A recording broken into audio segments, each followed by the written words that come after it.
Eh, Mireya, no sé si está.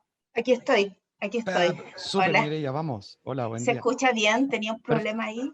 Se escucha perfecto. Muy bien. Buenos días a todos. Eh, la palabra de Dios en el versículo 32 dice, Pedro, que estaba recorriendo toda la región, fue también a visitar a los santos que vivían en Lida. Allí encontró a un paralítico llamado Eneas, que llevaba 8 años en cama. Eneas le dijo, Pedro, Jesucristo te sana, levántate y tiende tu cama. Y él al instante se levantó. Todos los que vivían en Lida y en Sarón lo vieron y se convirtieron al Señor. Había en Jope una discípula llamada Tabita, que traducido es Dorcas. Esta se esmeraba en hacer buenas obras y en ayudar a los pobres. Sucedió que en esos días cayó enferma y murió. Pusieron el cadáver después de lavarlo en un cuarto de la planta alta. Y como Lida estaba cerca de Jope, los discípulos, al enterarse de que Pedro se encontraba en Lida, enviaron a 2 hombres a rogarle, por favor, venga usted a Jope enseguida. Sin demora, Pedro se fue con ellos, y cuando llegó, lo llevaron al cuarto de arriba. Todas las viudas se presentaron, llorando y mostrándole las túnicas y otros vestidos que Dorcas había hecho cuando aún estaba con ellas. Pedro hizo que todos salieran del cuarto. Luego se puso de rodillas y oró. Volviéndose hacia la muerta, dijo, Tabita, levántate. Ella abrió los ojos y al ver a Pedro se incorporó. Él, tomándolo de la mano, la levantó. Luego llamó a los creyentes y a las viudas, a quienes la presentó viva. La noticia se difundió por todo Jope y muchos creyeron en el Señor. Esto es palabra de Dios. Gracias, Sergio. Ahora sí dejamos a Álvaro con el sermón de hoy. Gracias, Moisés. Ok, entonces seguimos con nuestra serie viendo al Espíritu trabajar y estamos inmenso en Hechos 9, Hechos 9, la segunda parte del capítulo, y hoy estaremos pensando en este pasaje que se nos describen 2 milagros realizados por Pedro. Y nos vamos a estar preguntando, ¿fue Pedro el autor principal de estos milagros? ¿O fue Dios quien mostró su poder? Y hago estas preguntas porque hoy existen muchos supuestos sanadores que tienen el poder especial para sanar o que incluso le ordenan a Dios que haga la sanación, como si ellos fueran mayor que Dios y con más autoridad que Dios, y buscan llevarse la gloria. Entonces les vuelvo a preguntar, ¿quién hace estos milagros? Y antes de meternos en este pasaje, vamos a orar a nuestro Dios. Señor, te damos gracias por este tiempo, gracias nuevamente porque nos permites reunirnos y ayúdanos ahora. Escuchamos tu palabra en la escritura y queremos ahora también ser animados, también por ella y ser desafiados en nuestro corazón y ayúdanos que esto que escuchamos entre y se quede y se haga práctico. Así que manténnos atentos a lo que el Espíritu Santo quiera hacer con nuestro corazón en este tiempo. Ayúdanos, Padre. En el nombre de Jesús oramos. Amén. Amén. Si, si volvemos como a hacer un pequeño recorrido por el libro de Hechos, podemos darnos cuenta que Dios ha estado actuando sin parar. Su obra, su poder se ha ido mostrando vez tras vez a través de la primera iglesia post muerte y resurrección de Jesús. Y unos capítulos atrás vimos cómo la iglesia era perseguida, en donde Esteban había muerto por predicar de Jesús. Y aunque crecía la persecución y el Señor añadía más y más personas a la iglesia, había ese pequeño también temor por parte de las personas, de los cristianos.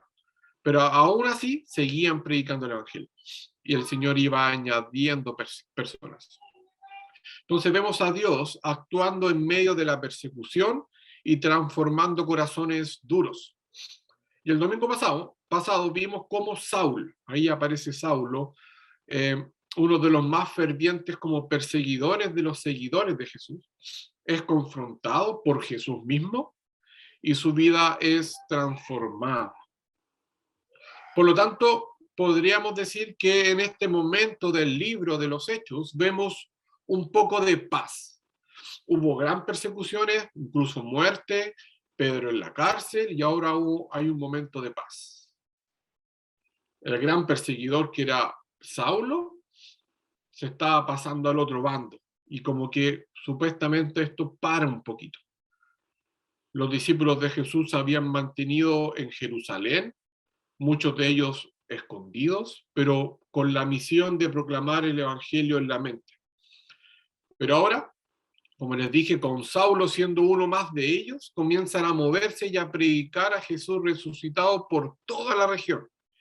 Y es en este contexto y en momento de paz en que vemos a Pedro saliendo de Jerusalén para ir por toda la región predicando el evangelio, pero también visitando a aquellos que eran sus hermanos en Cristo. Versículo 32, abran sus Biblias, manténganlas abiertas. Versículo 32 dice, Pedro, que estaba recorriendo toda la región, fue también a visitar a los santos que vivían en Lida. Entonces, hay este momento de paz y Pedro, sale de Jerusalén y se empieza a mover por toda la región. Su plan era poder animar y enseñar a estas personas sobre Dios. Habían sido momentos de persecución, de mucho temor, de miedo por parte de muchos cristianos, y era necesario ir a acompañarles y animarles por medio de la palabra de Dios para que pudieran seguir con la misión que Jesús les había dado. Y es en este escenario que Pedro se le presentan dos casos. Uno de ellos, un hombre llamado Eneas, que llevaba 8 años en cama, paralítico, y otro una mujer llamada Tabita, que recién había fallecido. Entonces, en esos dos milagros que veremos y que se leyó, quiero que se fijen quién es el que hace el milagro y que se fijen quién tiene el poder de sanación. El primer milagro que se nos relata y que nos relata Lucas es la sanación de un hombre que es paralítico. Versículos 33 y 34, se los voy a leer. Allí encontró a un paralítico llamado Eneas, que llevaba 8 años en cama. Eneas le dijo a Pedro, Jesucristo te sana, levántate y tiende tu cama, y al instante se levantó. Escuchando y leyendo este primer caso, ¿quién hace el milagro y quién tiene el poder de sanación? ¿Quién hace el milagro y quién tiene el poder de sanación? La respuesta es Jesús. Espero que eso haya sido su respuesta. Pedro sabe muy bien que él no puede lograr nada si no es por la obra poderosa de Jesús. Pedro le dice a Eneas, Jesucristo te sana, quitándose todo protagonismo en esta sanación. Pedro sabía muy bien que él solo era un instrumento guiado por el Espíritu Santo para ser utilizado para la gloria de Dios. Sus fuerzas eran inútiles y débiles si no es por el poder de Dios. Y lo deja muy claro con el siguiente milagro que nos relata Lucas, del 36 al 38. Dice así, había en Jope una discípula llamada Tabita, que traducido es Dorcas. Esta es esmerada en hacer buenas obras y en ayudar a los pobres. Sucedió que en esos días cayó enferma y murió. Pusieron el cadáver después de lavarlo y en un cuarto de la planta alta. Y como Lida estaba muy cerca de Jope, los discípulos, al enterarse de que Pedro se encontraba en Lida, enviaron a 2 hombres a rogarle, por favor, venga usted a Jope enseguida, le dijeron. Por lo tanto, la noticia de la sanación de este hombre paralítico, de Eneas, avanza rápidamente, llegando esta noticia a un lugar llamado Jope, que está más o menos a 18 kilómetros de donde estaba Pedro. Imagínense cómo esta noticia avanzó y llegó a los oídos de un grupo de discípulos y seguidores de Jesús, quienes buscan a Pedro para que vaya a verlos. Pero específicamente, ¿ver a quién?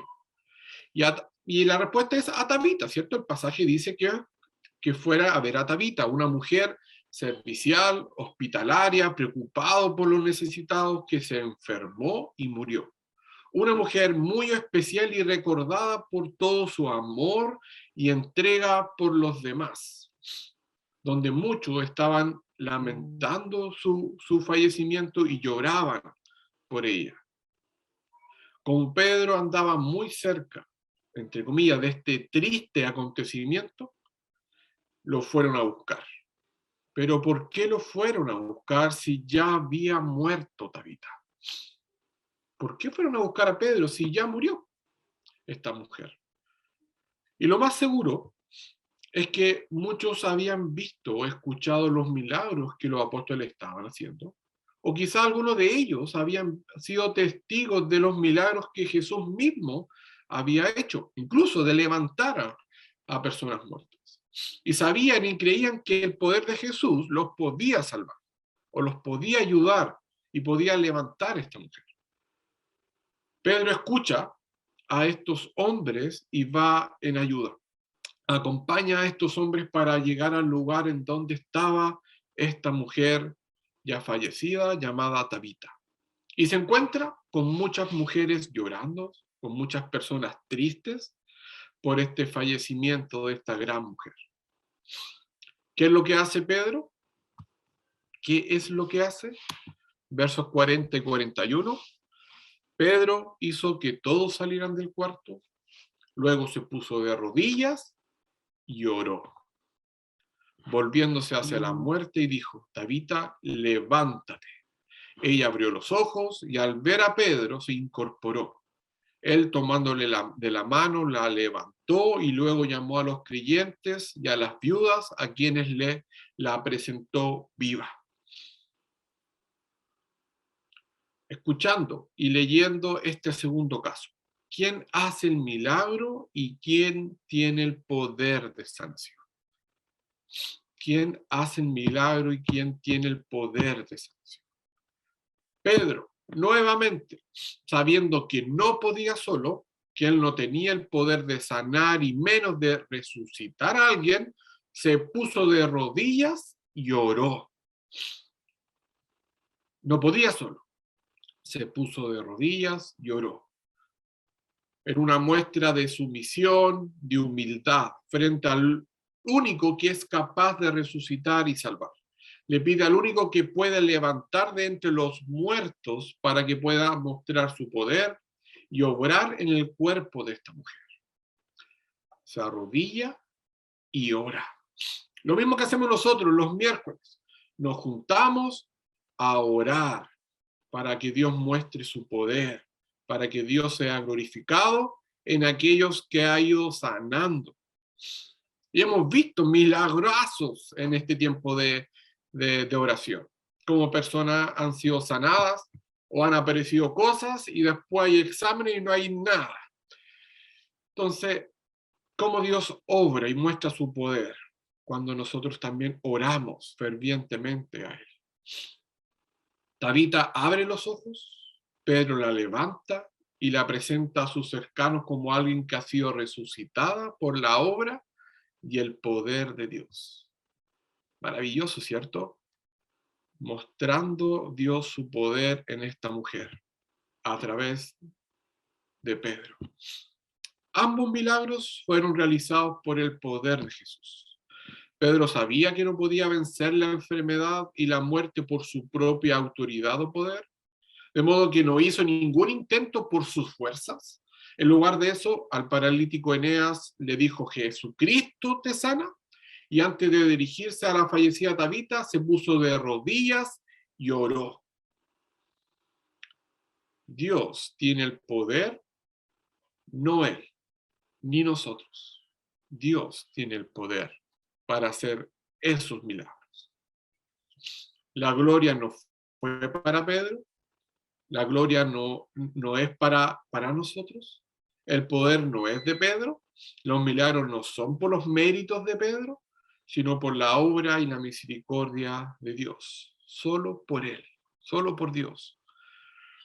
Y hoy en día existen supuestos pastores, muchos de ellos que se autodenominan apóstoles, que se han caracterizado por hacer sanaciones porque tienen un poder especial para hacerlo. Estos supuestos sanadores han llevado años y años aprovechándose de las personas, quitándoles dinero y posesiones, prometiéndoles milagros. Hoy en tiempo de pandemia y coronavirus, uno de estos supuestos sanadores ha dicho en Twitter que cuando se termine todo esto, toda esta situación de coronavirus, volveremos a sanar. ¿Se dan cuenta lo que está diciendo este supuesto sanador? Si supuestamente tiene un poder especial de sanación, ¿por qué no lo ocupa en este tiempo? ¿Por qué no lo ocupa ahora? En tiempos de tanto dolor, ¿cuántas muertes podría haber evitado supuestamente? Pero él sabe muy bien que no tiene poder para sanar, que todo lo que hacen es un show y enfrente de enfermedades reales, su supuesto poder no existe, porque no lo tienen. Solo quieren aprovecharse de los demás. El poder para sanar no viene de uno, sino de Dios. Es Dios quien sigue actuando y mostrando su poder para que muchos puedan conocerlo y entregar su vida a Él. Y si tenemos el privilegio de tener vidas cambiadas y ver cuerpos sanados, es porque Dios nos ha dado la posibilidad de ver su gloria, de ver su poder enfrente de nuestros ojos. Si tenemos el privilegio de ver vidas cambiadas, de ver cuerpos sanados, en donde hemos estado orando por ellos y acompañándolos en procesos difíciles, no es por nuestro poder que hemos visto cambios, o porque tenemos el don especial de sanación, sino es totalmente por la pura misericordia de Dios quien hace el milagro. No solo para estas personas, no solo para que estas personas sean sanadas, sino también para que muchos puedan conocer de Jesús y encontrar esa salvación que conlleva vida eterna. Pedro nos muestra que él no podía solo, que él no era capaz de hacerlo, necesitaba de Dios. Él es el único que puede sanar y nadie puede ordenar a Dios que lo haga porque no somos nadie para hacerlo. Pero esta obra sanadora de Dios no solo la vemos en este libro de Hechos, sino si leemos nuestras Biblias podemos ver cómo Jesús también sanó en muchas ocasiones, pero también si vamos al Antiguo Testamento podemos ver claros ejemplos de cómo Dios obra y muestra su poder. En Primera de Reyes 17, del 17 al 24, vemos la muerte de un niño y al profeta Elías rogando, clamando al Señor para que pueda resucitarlo. Parte de estos versículos dice: entonces clamó, Señor mi Dios, también a esta viuda que me ha dado alojamiento, la hace sufrir matándole a su hijo. Luego se tendió 3 veces sobre el muchacho y clamó: Señor mi Dios, devuélvele la vida a este muchacho. El Señor oyó el clamor de Elías y el muchacho volvió a la vida. Elías tomó al muchacho y se lo llevó de su cuarto a la planta baja, se lo entregó a su madre y le dijo: tu hijo vive, aquí lo tienes. Y en Segunda de Reyes 4 también vemos a Eliseo haciendo lo mismo. Entonces, en estos 2 milagros, no fueron realizados por el poder de hombres, sino por el poder de Dios. Nuevamente, Dios actuando ayer, hoy y siempre. Dios mostrando su poder ayer, hoy y siempre. Dios ocupando hombres y mujeres débiles, tal como nosotros, para mostrar su misericordia y para que muchos puedan conocerle y transformar sus corazones. Y la obra sanadora de estos milagros que estamos viendo en este pasaje de Hechos, no solo sanó a Eneas y revivió a Tabita, sino que además estas obras poderosas de Dios llevaron a que muchos creyeran en Jesús. Mira los versículos 35 y el 42 de Hechos 9. Dice, todos los que vivían en Lida y en Sarón lo vieron y se convirtieron al Señor. Y el 42 dice, la noticia se difundió por todo Jope y muchos creyeron en el Señor. Estas muestras maravillosas del poder de Dios tienen no solo el propósito de mostrar la misericordia de Dios, sino que además buscar una transformación del corazón de aquellos que están viendo o escuchando estos milagros. Esta muestra práctica y visible del poder de Dios lleva a que muchos puedan arrodillarse y darle la gloria a Dios. Estos milagros también tienen el propósito de cambiar corazones incrédulos. Estos milagros buscan mostrar que Dios es el protagonista y no los hombres. La gloria es para Dios y no para Pedro, porque Dios era quien había sanado y resucitado a Tabita. Por lo tanto, no es como estos falsos sanadores que le he estado hablando, que solo buscan su gloria y aprovecharse de los más necesitados y débiles en momentos de aflicción. Pero ¿qué pasa hoy? ¿Dios sigue actuando? ¿O estas historias son pasadas? Por supuesto que Dios sigue actuando. Dios sigue mostrando su poder, sigue haciendo milagros en muchos, y hemos sido testigos de eso, y muchos creyendo en Él. Dios no ha dejado de actuar, está presente y activo. Dios sigue actuando ayer, hoy y siempre. Su poder no es efímero, sino es eterno. Y la Biblia nos muestra esto y lo seguimos viendo hoy en día. A pesar de que estamos viviendo tiempos de pandemia, de coronavirus e incertidumbre, Dios sigue actuando. Quizás has perdido familiares cercanos, mamá, papá, hermanos, primos o amigos en este tiempo de coronavirus. Y te puedes estar preguntando por qué Dios no los sanó. ¿Por qué no mostró su poder en ellos? Y déjame decirte que sí lo hizo, que sí hizo eso.